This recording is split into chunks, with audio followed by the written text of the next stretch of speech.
There's nothing wrong with being alone, folks.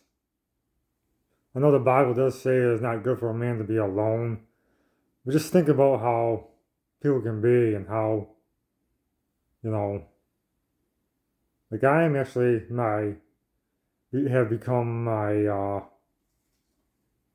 true and best friend.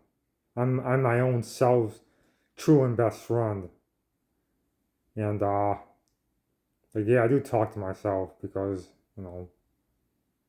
I'm my own true and best friend. And, you know, like I don't have any true and best friends.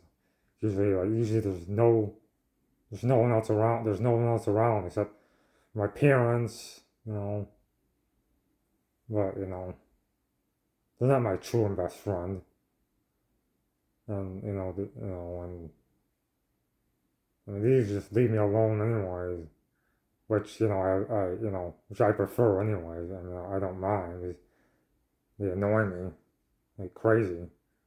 But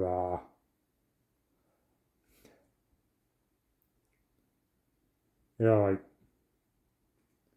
you're saying that,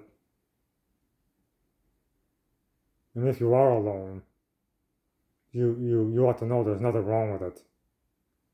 Because one thing I've noticed that you can be around all these people, you can be around crowds or all these people, but then I actually feel more alone.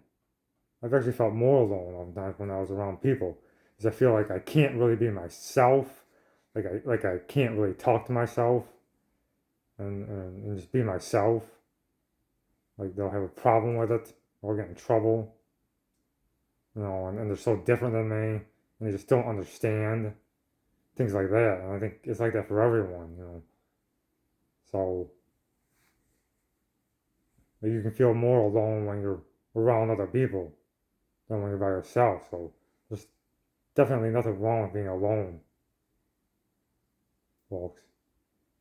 You gotta learn to be your own true and best friend and support yourself and respect yourself.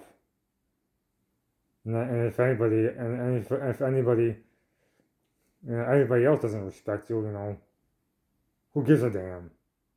Don't give a damn. That's that's the key. But anyway, shalom, folks, and shavuot tov.